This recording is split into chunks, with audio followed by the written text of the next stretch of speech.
Saya 3 tahun nggak syuting. Tuh. Bagaimana? Saya nyari duit cuma dari film, syuting.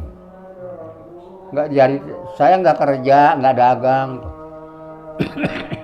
Saya cuma dapat duit kalau saya syuting. Sekarang ini 3 tahun yang lalu saya udah nggak syuting. KKN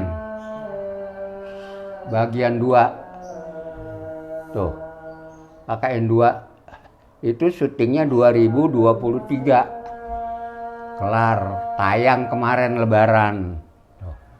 Lebaran udah, setelah itu saya nggak ada syuting lagi.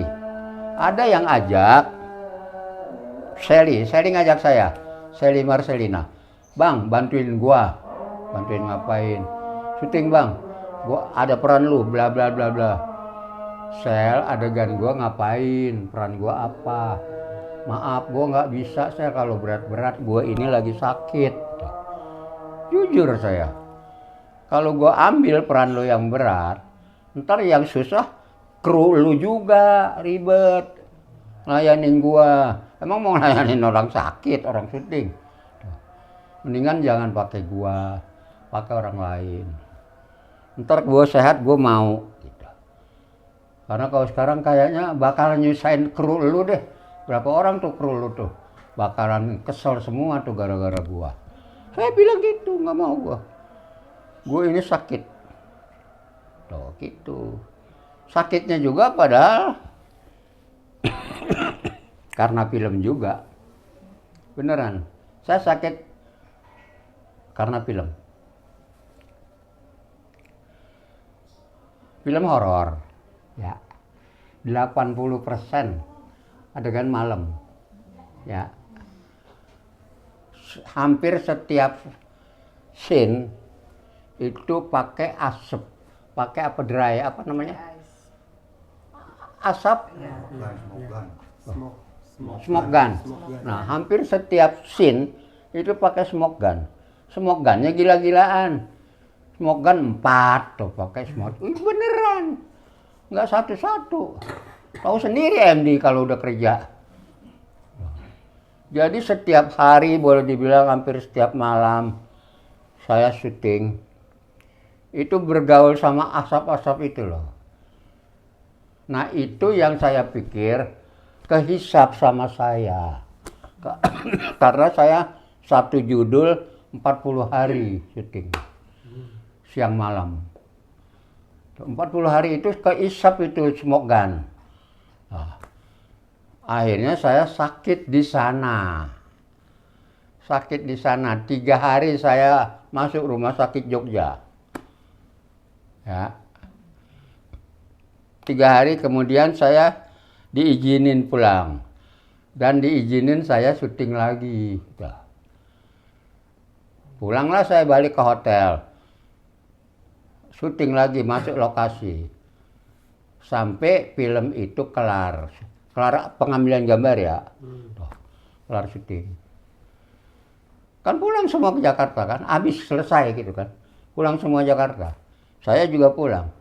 Baru 2 minggu di Jakarta saya sakit. Sampai hari ini. Saya kan tahu aja.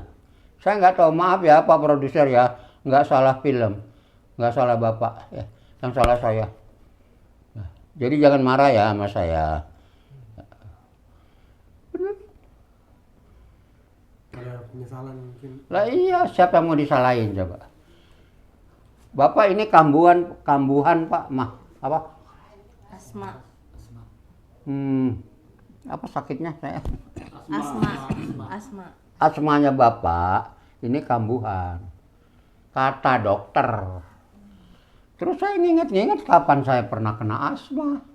Kalau kambuhan kan artinya pernah kena terus sekarang datang lagi. Pengertiannya kan itu. Ya. Tapi saya nggak pernah dari dulu kena asma. Dari kecil toh. Tahu-tahu baru sekarang saya kena asma. Katanya kambuhan. Tuh. Kambuhan dari kapan? Dari siapa? Barangkali kalau saya mau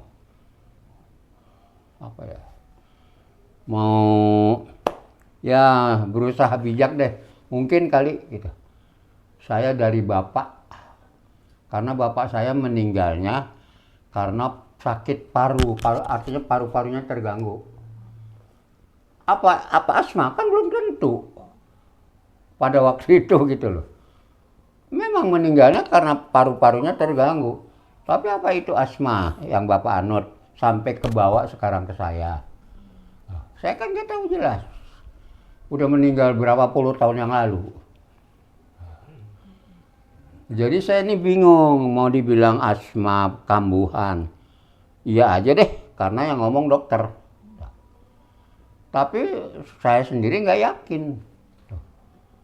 Nggak pernah ada riwayat sama sekali ya Pak? Lah iya karena riwayatnya nggak ada. Oh mungkin kalau yang sekarang Apa Neng? Neng. Efek dari debu pembangunan juga nggak sih rumah? Apa? Ngomong apa? efek pembangunan rumah Kan rumah lagi dibangun karena nih. itu nggak asmanya. Pembangunan yang kapan? Pembangunan rumah sekarang Yang Lah ini kan baru. Saya bilang saya udah 3 tahun. makin parah Makin mungkin. parah yang kemarin. Oh ini. Iya, karena Kemungkinannya bisa aja saya jadi makin parah. Tetapi juga saya nggak bisa bilang iya.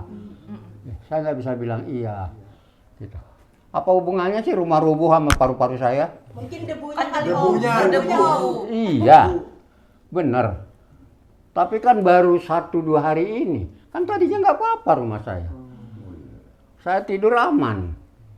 Kalaupun mungkin sekarang ada udara yang kurang baik, karena baru seminggu ini kan.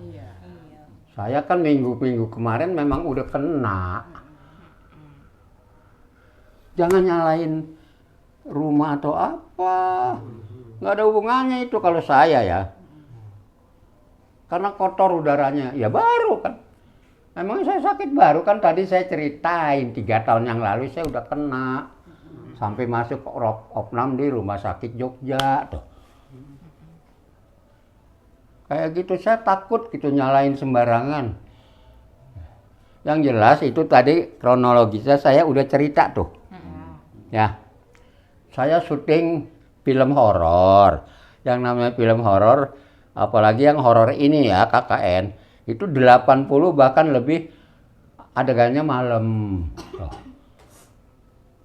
Udah gitu, yang namanya smoke gun itu hampir tidak ada istirahatnya setiap scene. Setiap scene smoke gun. Dan banyak, bukan sekali cer gitu enggak. Nah, kalau itu dibilang barangkali agak apa ya, gimana ya? Jadi terganggu paru-paru saya atau apa? Mungkin. Karena tiap hari. Tuh. Break syuting jam 12, jam 11. Kadang sampai jam 3, kadang sampai subuh. Kayak gitu kan. Jadi mau gimana gitu. Ya cuma karena itu resiko orang kerja gimana. Nah, saya mau nuntut siapa? Kan resiko orang kerja. Kan saya kerja sama Mbak MD. Udah di atas kontrak tuh segala perjanjian. Tapi Om Bone kan waktu itu kan sempat dibawa ke rumah sakit Jogja gitu kan. Habis itu setelah itu dibolehin syuting lagi gitu. Harusnya maksudnya produser tahu kan apa penyebabnya, kan harusnya penyebabnya gara-gara smoke gun. Terus waktu kembali lagi syuting itu smoke gunnya dinyalain Itu lagi. harusnya menurut kamu.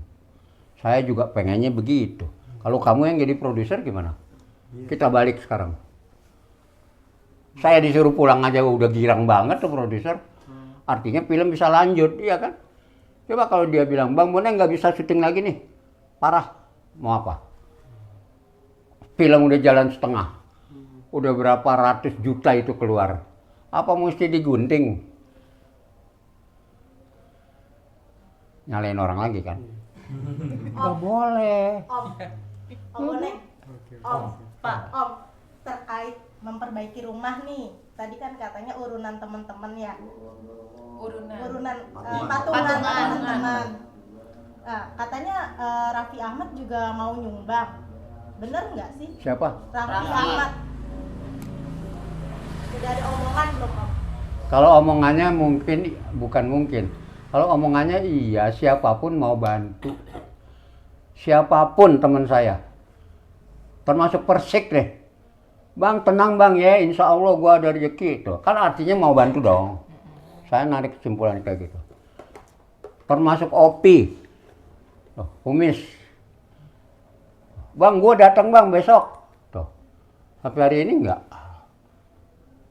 Artinya bukan saya nggak percaya sama teman-teman. Harapan sih boleh. Dan teman-teman itu juga punya kesibukan, punya keperluan, punya keluarga, punya pekerjaan yang harus dipertanggungjawabkan. Itu teman-teman. Jadi kalau dia ngomong saat dia timbul simpatinya atau apanya, itu terlepas itu omongan. Tapi kita nggak tahu besok-besok. Yang jelas kalau Rapi, dia nggak balik lagi juga nggak apa-apa. Gue udah dikasih uang kok sama Rapi buat pembenahan itu. Itu sekarang di rumah gua tuh ada batu, ada pasir, ada semen dan segala macam. Itu kan uang dari Rapi. Kalau dia mau nambahin lagi ya syukur. Gua nggak tahu. Atau dia mau datang lagi nih, insya Allah kapan dia datang lagi bawa duit lagi nih bang, ya nggak apa-apa. Cuma gua nggak bisa terlalu berharap. Itulah bedanya gua sama orang lain mungkin sama teman-teman. Gua nggak mudah dijanjiin. Beneran. Karena gua tahu kegiatan orang film kan. Lagi dipakai lu duit lu banyak. Begitu udah nggak dipakai lu, mau apa? Dikasih berapa sih Om? Boleh tahu Om kalau sama Raffi Ahmad dikasih berapa? Kemarin Iya. 50 juta. Ya 50 juta. Alhamdulillah. Kebeli itu berapa bata terus berapa semen. Itu udah kebeli itu. Itu yang berdiri sekarang itu dari uang itu. Tapi ada juga yang dari apa namanya? Wali kota. Apa sih? Basnas. Basnas. Basnas ya. Iya. Dikasih gue 25. Raffi ngasih langsung atau gimana Om? Langsung lah. Kalau nggak langsung bukan ngasih namanya, minjemin. Langsung bang, maaf bang ya nggak bisa bantu banyak nih, toh kan langsung. Kayak gitu. Tapi ya gue cuma alhamdulillah aja. Karena emang gue nggak bisa dan tidak tidak mimpi lah harus. Ntar juga gue dikasih lagi, ntar juga si ini kasih lagi. Enggak, gue nggak mimpi gitu enggak. Kalau emang Berarti sempat lihat ya, Raffi sempat lihat kondisinya. Raffi sempat lihat kondisi rumah Om. bukan nelpon, jadi ya gue lagi teleponan nih sama asistennya atau apanya lah, gue nggak tahu lah. Dia lagi nelpon Rapi juga. Nah terus dia bilang, bang Rapi mau ngomong nih. Tuh kan gitu ya, gue ambil. Rapi bilang gitu, bang lu sabar bang ya, gue belum sempet bang main ke rumah lu, ke daerah lu, gue masih di luar kota. Iya nggak apa-apa, gue bilang. Udah kerja baik-baik Rap gitu, tenang aja lu. Terima kasih bantuan lu ya, bla bla bla, gitu-gitu aja udah. Kalau emang nanti sempat datanglah. Gitu. Kalau nggak sempat nggak apa-apa, yang penting lu kerja baik-baik gitu. Karena saya tahu banget di bulan kayak gini, bulan kayak gini, itu semua apa sih ya, seleb atau apalah namanya lah, itu panen. Tuh. Kontrak yang biasanya 10 jadi 30 tuh. Sekarang. Jadi salah kalau dia nggak ambil. Ya. Makanya semua dalam musim kayak gini nih, tahun baru nih, kontrak mau nyebrang laut, mau naik pesawat, mau naik amfibi juga nggak ada. Pokoknya dikejar. Diambil. Iya, karena sekian kali lipat loh. Dan itu bener. Gitu loh, nggak salah. Nah jadi ini teman-teman artis kebanyakan lagi kerja di job kayak gitu. Yang kerja di Bangka misalnya bisa nyebrang kemana, nyebrang langsung ambil lagi itu job. Itu gitu. Dan ini biasa buat gua mah nggak aneh. Biasa kita kerja kayak gitu. Barangkali kalau gua nggak sakit atau gua juga kayak gitu kok. Nah, gitu loh ya. Jadi kalau mereka janji terus meleset, ya biasa aja namanya orang. Bang, besok lusa gua ke rumah lu. Tahu-tahu nggak jadi pulang dari mana misalnya dia lagi di luar kota. Kan kayak gitu. Jadi berusaha bijak lah, kalau masih bisa bijak, kalau udah nggak bisa gue nggak tahu. Tapi gue masih berusaha gimana iya. Gue mau maklumi teman-teman, gue tahu banget teman-teman sibuknya kayak apa. Tuh. Emang ngejar uang, tapi itu kan juga kesibukan yang memang setiap tahun muncul. Kayak gitu. Ya. Apaan lagi buruan? Udah. Oke.